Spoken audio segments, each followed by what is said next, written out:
Welcome back. Today's job is a Mark 7 Transit. This one here is in for a wheel bearing. It's making quite a bit of growling noises. This is a rear wheel drive version, so front wheel drive will be a wee bit different, but I'll show you how it's done.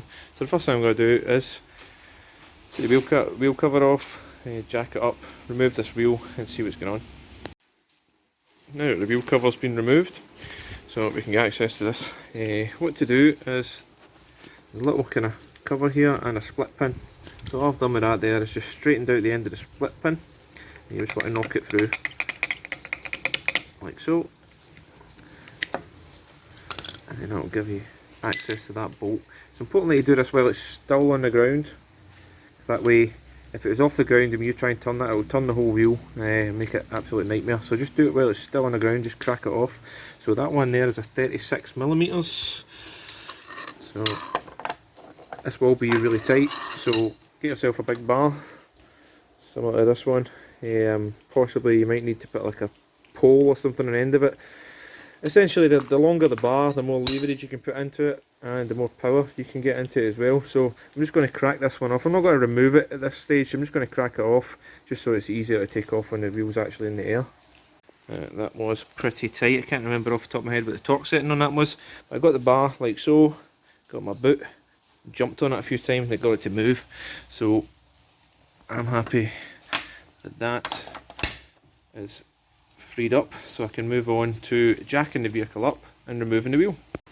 With the wheel off, I just positioned it underneath the subframe there just in case anything sinister happens.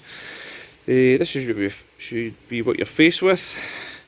We've got the flange, the wheel bearing sits inside here. I'll just have a wee look round the back, see if I can get you in there. This is the ABS pickup ring, the bearing lives inside here. So what I've done is you can just buy the bearing, which means you've got to knock the flange off, then press the flange onto the bearing. However, you can buy a complete unit. There's a bearing at the back, it's already pressed in, so it should be a case of just sort of bolting it into position. So what I'm going to do first is just make sure that I've got the right part. As you can see, this little stub axle with the ABS pickup in the back can slide out.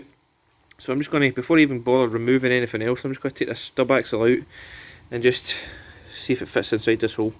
If it does, then I've got the right part. If it's not, then it's back to the drawing board. Now with that bolt removed, this should push out. Sometimes you might need to give it a little couple of taps with the hammer, but this one seems to be coming out no problem. Just remember the wee washer that's inside it. So I'm going to put my hand on the back and just wiggle it out. There we go. So this is a stub axle, the ABS pickup. I'm just going to see if it fits inside here. Make sure the teeth line up. And it does, as you can see, it slides in there lovely. So I'm pretty happy that that's the correct part. Get this little bit, put it safe. In fact, I'll just put it with that part. That went on like that, and the nut went into that. The new kit does actually come with a new nut and a new split pin and stuff like that, but I'll just put it there just to so I know what it is. So now that I'm happy that the part is correct, and like I said, this just saves a lot of hassle. You know, trying to knock that out and then press a new one into the bearing. When you get it in one unit, it just saves you a lot of grief. So I'm going to remove this brake caliper and place it aside. I'll probably just set it on that tyre over there, and I'll get back to you once that's done.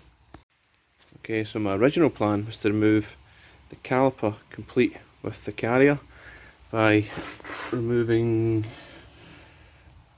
two big bolts, one there and one further down.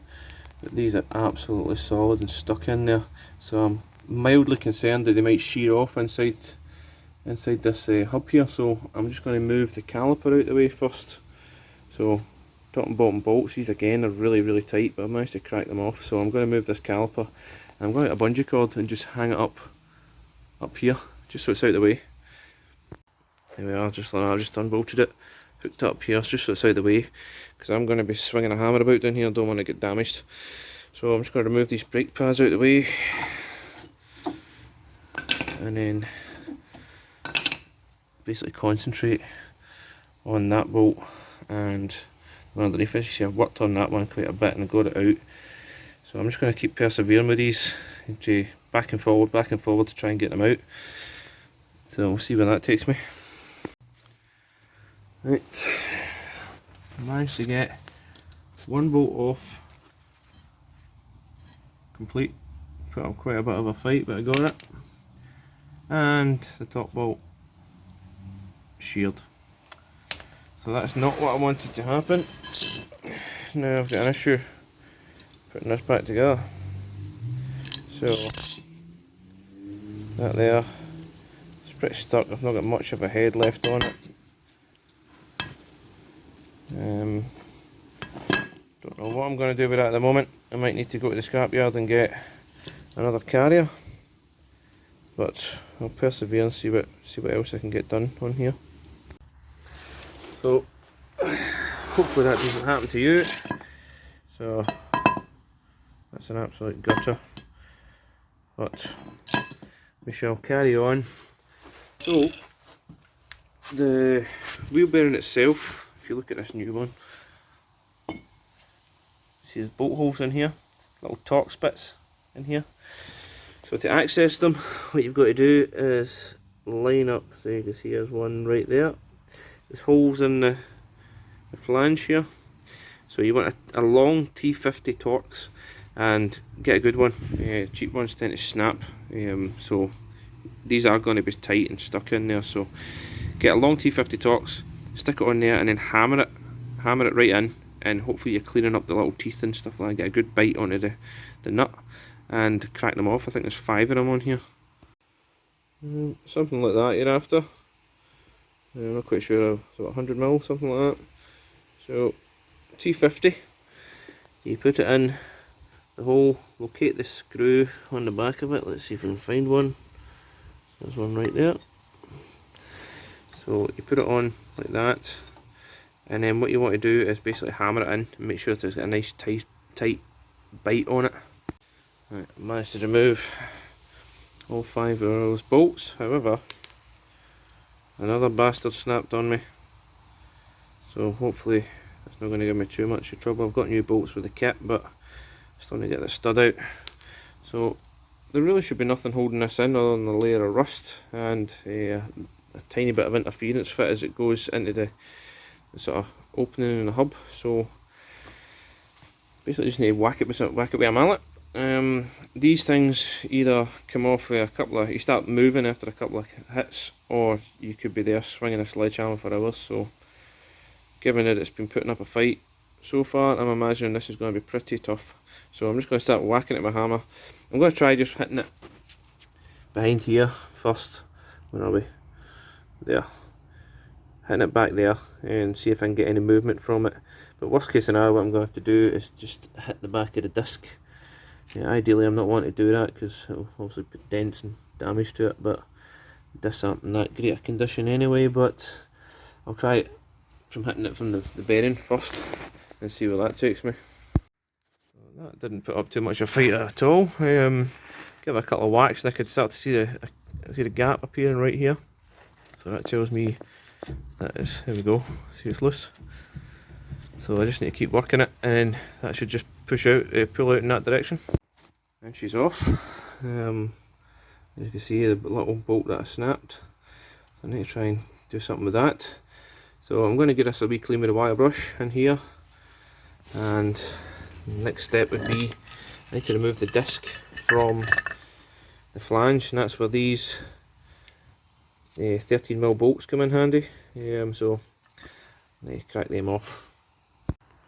Those 5 bolts removed. Basically what you got to do is the disc will be stuck to that, so I just get, this disc is probably going to be replaced shortly anyway, it's not in the greatest condition. So I'm just going to give it a couple of taps here, round about. So I'll just flip it back upside down and you can see the disc should slip over the bearing.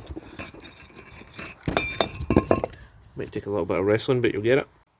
That's the disc being separated from the old flange and bearing.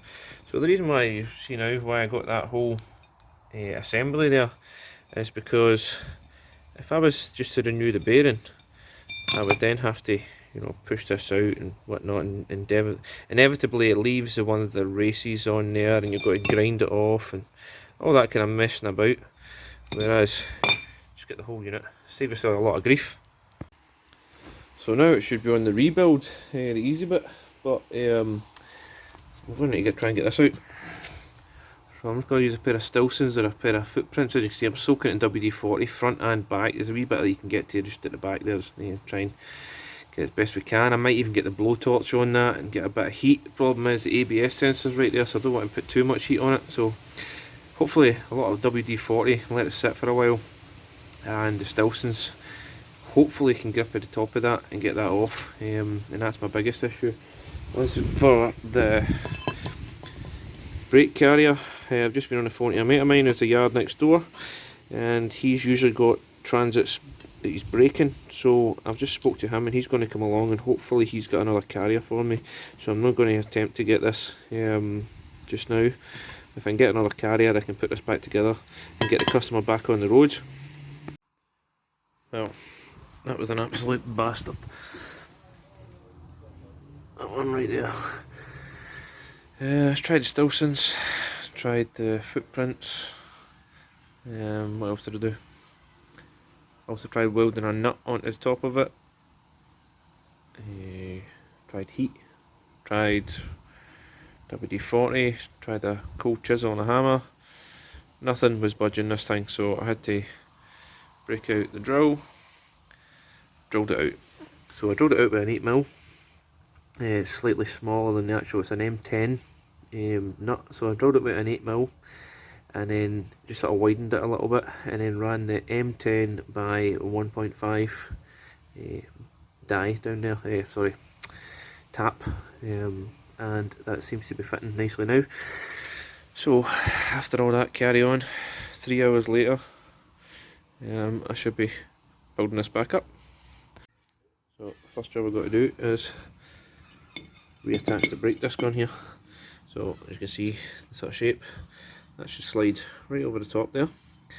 Then little bolts in there, so that's your little 13mm that we took out. So do that, tighten them up, and move on to the next bit. Just be careful when you're handling it not to damage this orange ring at the back. I just kind of sat it on my knee, just like this, just to get these bolts in. I'm just going to use the buzz gun just to zap these down. And those bolts have been tightened up. Just make sure it's seated nice and flush there. Can flip it over, and the bearing, if you want to move it until you're just about lined up on all those little holes. Make it a wee bit easier for yourself if you do that. So I'm just going to offer this up to the hub. I'll put a little smear of grease on here, offer it up to the hub, and then start putting the new bolts through the opening in the disc. So when you're tightening these Torx bolts down, remember do it in a kind of star pattern. Try and push it in evenly. So that's what you're looking for, nice and flush. These bolts have got a Torx setting on them. So if you're unsure, just look it up. So I've torqued them all up, everything's all happy there. And so what I'm going to do now is put the stub axle back in and the new new nut. That just pushes in there, but when you're putting it in, just mindful not to damage this little ring at the end, so just be careful when you're laying it up.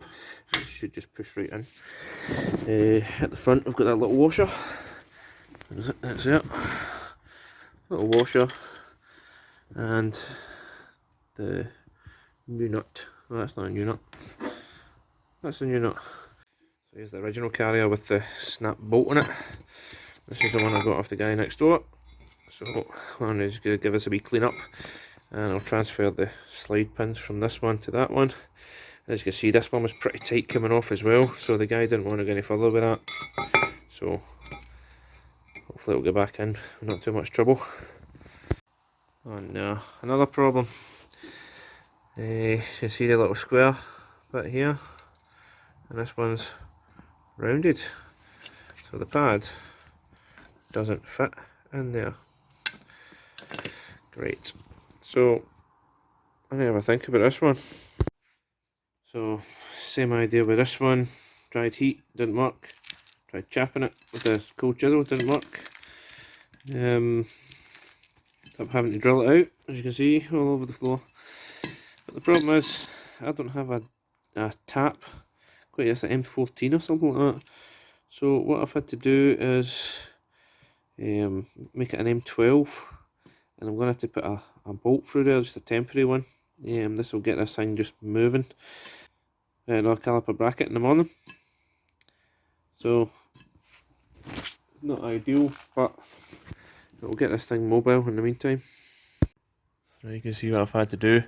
Managed to get this bolt back in, and a little temporary bolt there, which is technically smaller than that one there. So this one's it's solid, it's not gone anywhere, but I'm just not happy with this.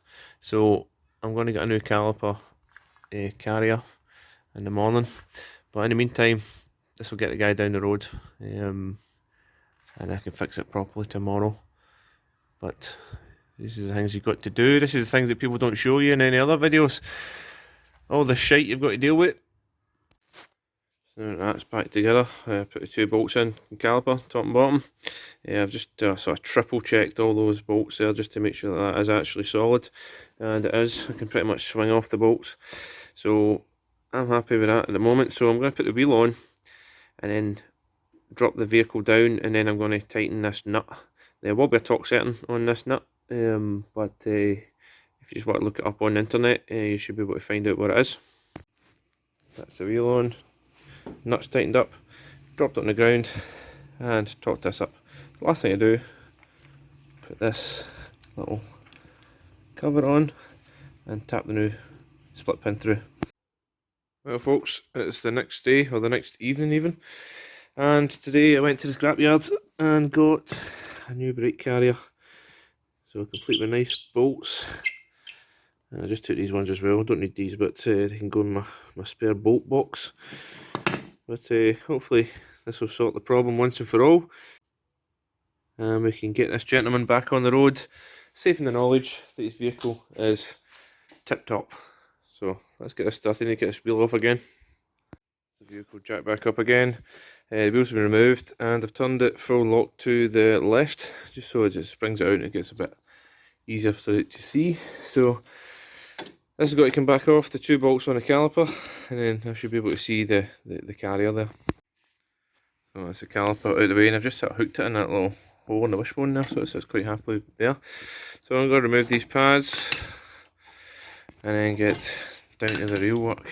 As you can see, there's my temporary fix from last night, and that bolt at the bottom. So I'm just going to whip both of them out, replace this carrier. And you won't believe this one. Transit one, there's a minor difference in the depth between here and here. You see, very subtle, couple of millimeters. So basically that just means that it does not fit. The holes don't line up. So that's fucked it again. This one's got to go back on and finish it tomorrow. Well folks, there's not a lot else I can do with this one tonight. There's no point in me filming the thing again. You know exactly what's happening. So I've just basically put this back together again with that nut in there. I've put it to the torque setting on that, so I know it's good to go. I've also put some thread lock on it just to a little insurance policy. But as you probably know, I try and make my videos as true to life as possible. You know, these are the type of things that you come across when you're working on vehicles. Not all jobs go to plan, and this is a perfect example of that. It's something that should be pretty straightforward. It grows arms and legs, and because, as you can see, you look outside, I work a lot at night, so it's not as easy to rectify these problems. If this happened during the day, I could nip back to the scrapyard and try and find a more suitable part, but it is what it is. This has got an important job to do tomorrow, this van, so it's perfectly safe to drive. I'm fairly confident in that, so there's no problems that way. It's just more my pernicketiness. I'm just not happy with the way that's went there, so I've been much more comfortable if I can get the the proper carrier and the proper bolts in it. But there it is. That's how you change a wheel bearing very badly on a Ford Transit. So if you like what you see, don't forget to drop us a little comment, subscribe. I think we're almost at the 100 subscriber mark, which is a nice little milestone. There we go. I'll catch you all later.